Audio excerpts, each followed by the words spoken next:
Assalamualaikum warahmatullahi wabarakatuh. Salam sejahtera bagi kita semua. Perkenalkan, saya Juliana Nengrifka Sarman, Eskap NSM Cap.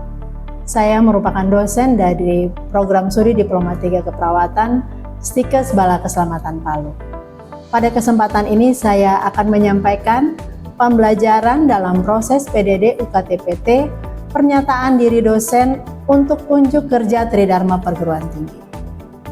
Mata kuliah Konsep Dasar Keperawatan atau biasa disebut dengan KDK merupakan mata kuliah wajib dasar pada program studi Diploma 3 Keperawatan, terdiri dari 2 SKS teori.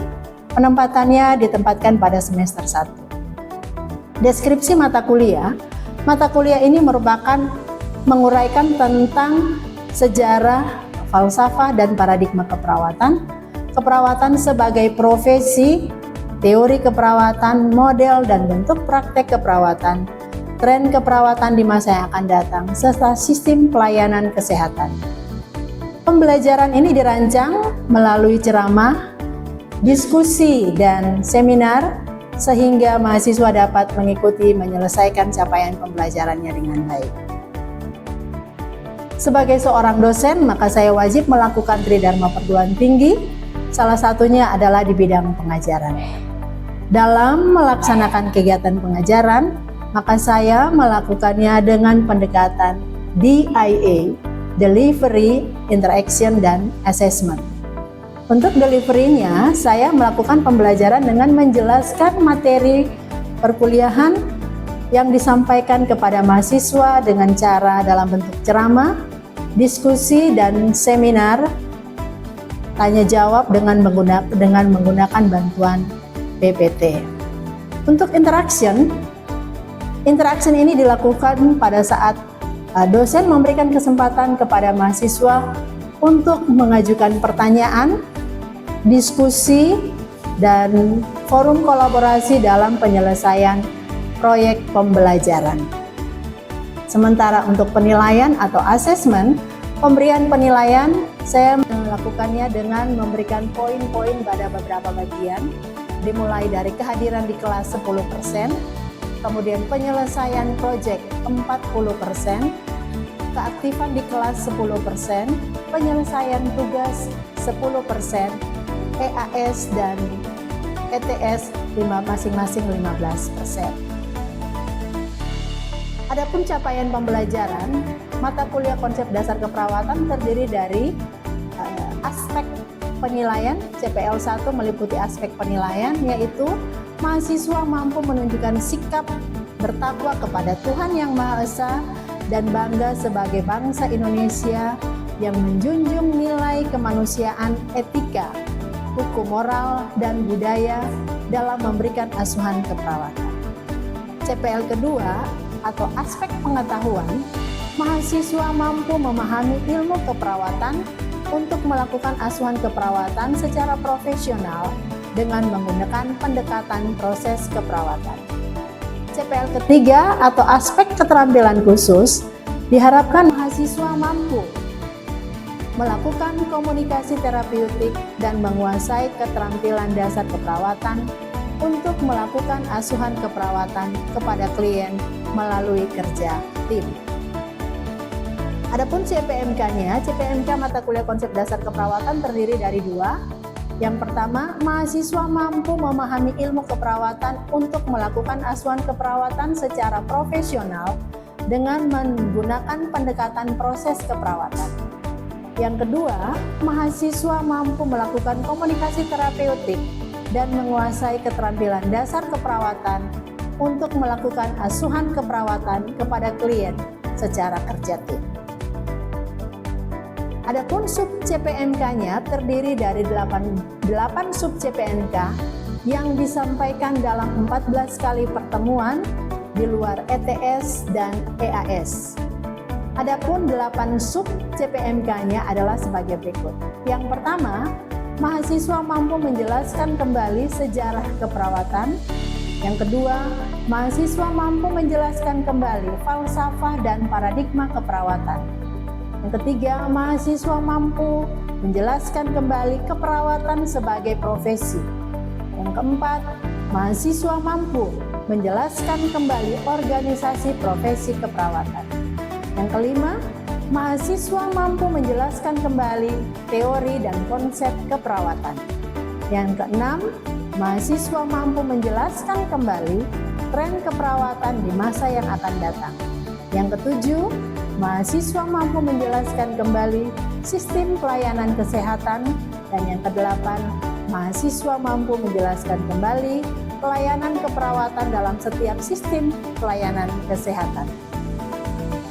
Adapun metode pembelajaran yang diberikan adalah melalui SCL atau Student Center Learning, di mana merupakan metode pendekatannya pembelajaran yang berpusat kepada mahasiswa dengan mendorong setiap mahasiswa untuk aktif dan terlibat dalam proses pembelajaran, sehingga mereka dapat mengembangkan minat dan motivasi belajar yang baik, sehingga mereka aktif berpikir, berinovasi, dan bertanggung jawab untuk menyelesaikan pendidikannya tepat pada waktu. Kegiatan metode pengajaran yang dilakukan yaitu kuliah tatap muka melalui ceramah tanya jawab, pemberian tugas individu dan kelompok, small discussion, khususnya studi kasus yang terkait dengan model keperawatan. Referensi yang saya gunakan adalah referensi yang mengikuti perkembangan zaman. Dalam hal ini menggunakan buku-buku yang terkait dengan buku-buku konsep dasar keperawatan. Untuk selanjutnya, kita akan masuk pada video pembelajaran di kelas. Selamat pagi semua. Pagi. Apa kabar? Baik. Hebat ya luar biasa. Hari ini kita kembali mata kuliah yang sudah sesuai dengan jadwal, bahwa hari ini mata kuliahnya adalah konsep dasar keperawatan. Dan sebelum jauh kita masuk dalam mata kuliah ini, terlebih dahulu kita akan membuka kegiatan perkuliahan kita ini dengan doa. Ya, jadi saya mempersilahkan kita semua untuk berdoa. Mari kita berdoa menurut keyakinan kita masing-masing.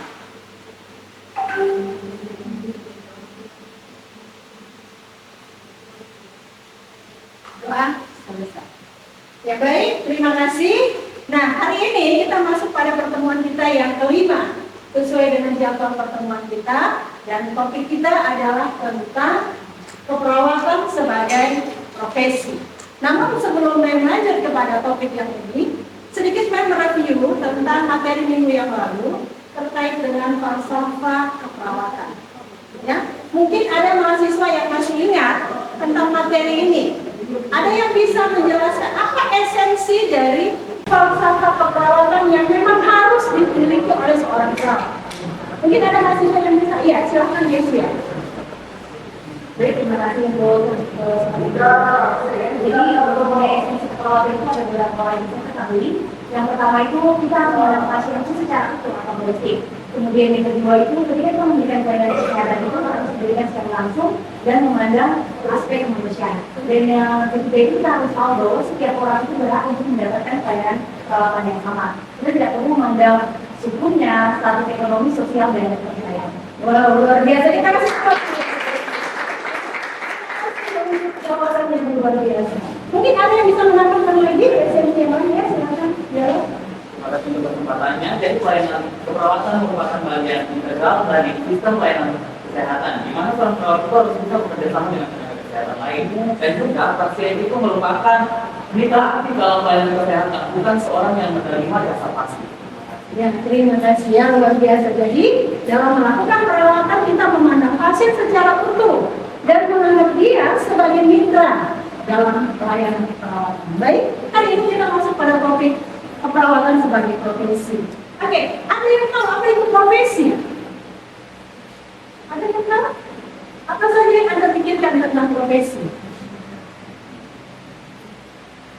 Ada? Tidak ada ya? Ya kan bisa? Profesi adalah pekerjaan. Oke, di pekerjaan ya. Ada di masyarakat kita tahu profesi itu saya profesinya apa? Saya sebagai pengajar, saya profesinya apa? Bengkel. Ya, kerjanya. Jadi ada yang masalah profesi itu pekerjaan untuk mendapatkan nafkah, memenuhi kebutuhan hidup. Namun, sesungguhnya kita lihat profesi itu sesungguhnya dia berasal dari ada kata-kata profesio yang artinya ikrar atau pekerjaan. Ya. Nah, arti luasnya kegiatan untuk mendapatkan nafkah seperti yang disebutkan oleh ini. Namun ada satu pakar yang mengatakan bahwa profesi itu adalah merupakan suatu pekerjaan yang membutuhkan badan ilmu. Jadi ada ilmu yang mendasari satu pekerjaan itu, sehingga itu dikembangkan untuk dapat membantu seseorang melakukan pekerjaannya yang dijalani dengan pendidikan dan pelatihan. Jadi kalau profesi bengkel, mungkin dia ada pelatihannya, ya. Itu dia sebagai reparasi, sebagai pekerjaannya. Jadi untuk profesi. Nah, bagaimana dengan jadi profesi adalah pekerjaan, tapi tidak semua pekerjaan adalah ibu rumah tangga profesi atau bukan? Pekerjaan di rumah tangga profesi atau bukan? Bukan, karena dia tidak punya badan ilmu, kan? Dia tidak perlu pembelajaran khusus, ya.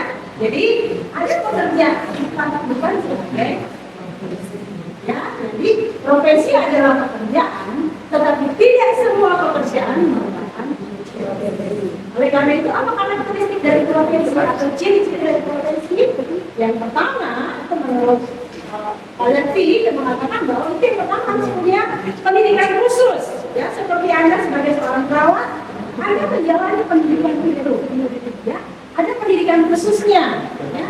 Kemudian yang kedua, punya kode etik, kita punya kode etik keperawatan. Kemudian yang ketiga, ada penguasaan keahlian. Tidak semua orang bisa melakukan perawatan, ya. Mungkin bisa masyarakat memandikan keluarganya, tapi dengan teknik yang benar belum tentu sesuatu, karena ikan pasien itu punya teknik tersendiri, punya kios seni tersendiri sesuai dengan itu. Kemudian ada anggota profesi, kita punya organisasi profesi, ya, yang namanya Satuan Perawat Nasional Indonesia. Semua perawat termasuk dalam grup besar ini, organisasi profesi. Dan paling penting, bertanggung jawab. Ada pertanggung jawab secara hukum, sehingga perawat itu dalam bekerja bersedia melakukan atau dilaksanakan tanggung jawab. Jadi pekerjaan saya bertanggung jawab, masyarakat bisa mengerjakan. Jadi itu ada berapa? Ada 5 ciri-ciri profesi. Mungkin ada yang bisa ulang? Ciri-ciri profesi apa saja? Satu yang sudah? Satu? Tangan lah, jangan rame-rame. Ada yang bisa? Ada yang bisa? Bisa? Siapa? Yang pertama itu adalah punya pendidikan, kemudian itu yang kedua itu adalah punya kode etik, itu menguasai kepentingan dan keterampilan, kemudian yang keempat dalam satu organisasi, kemudian berikutnya bertanggung jawab dalam satu kesempatan. Oke, baik, terima kasih. Nah, sekarang kalau begitu, ya, kita lihat bagaimana dengan keperawatan. Apakah keperawatan satu profesi? Setuju? Kenapa Anda katakan perawat adalah satu profesi? Karena dia punya ilmu, ya, dia punya pendidikan, ya, pendidikan yang berbukti. Kemudian yang kedua, ada kode etik. Kemudian yang ketiga, ada penguasaan keahlian, ya, dikerjakan di tempat. Ya, jadi keperawatan itu merupakan satu profesi, ada organisasi profesi dan bagaimana juga. Baik, sampai di sini ada yang ingin memberikan pertanyaan? Oke, silakan itu. Tadi bagaimana perkembangan profesi keperawatan tadi? Oke, baik, ini bagus sekali, ya. Bagaimana perkembangan profesi keperawatan saat ini? Perkembangan profesi keperawatan sangat luar biasa, berkembang dengan baik. Seperti khusus sejak tahun 2014, sejak pemerintah mensahkan Undang-Undang Nomor 38 tentang keperawatan, maka profesi keperawatan menjadi, ya. Jadi perawat sudah diakui sebagai profesi, maka diatur dalam undang-undang apa hak kewajiban pasien, apa hak kewajiban perawat, apa yang harus dituntut, ya, apa yang dilakukan oleh perawat secara profesional. Oke, ya demikian ya. Jadi perkembangan perawatan, apalagi sekarang pendidikan keperawatan terus berkembang, ya tidak hanya dalam D3, tapi sekarang sampai ke program doktoral S3 keperawatan. Betul. Kemudian organisasi perawat juga berkembang dengan baik. Jadi untuk perkembangan keperawatan saat ini sungguh berkembang dengan baik, dan sampai nanti kalau kalian sudah menyelesaikan pendidikan keperawatan, kembangkan terus diri karena kita adalah perawat yang akan melayani pasien, lakukan pelayananmu dengan sungguh, dengan hati, ya, dengan hati, sehingga itu kita melakukannya dengan hati, dan itu akan jadi berkat buat orang yang kita layani. Dan bukan cuma berkat untuk mereka yang kita layani, tapi kita juga akan, ya, bila Tuhan berkenan kita berkat dari Tuhan, ya, dengan pelayanan yang kita lakukan dari hati. Oke, mungkin pertemuan kita hari ini cukup sampai sekian. Nanti minggu depan kita akan lanjutkan dengan masih materi lanjutan, tapi terkait dengan nilai-nilai keperawatan. Jadi masih dengan materi perawatan sebagai profesi, namun materi berikutnya kita akan bahas tentang nilai-nilai moral dalam keperawatan. Kita akan bahas sedikit, kemudian kita juga akan diskusi tentang nilai intelektual. Jadi bagaimana pengetahuan yang kita miliki itu harus kita gunakan berdasarkan nilai moral, sehingga benar-benar ilmu yang kita dapat itu menjadi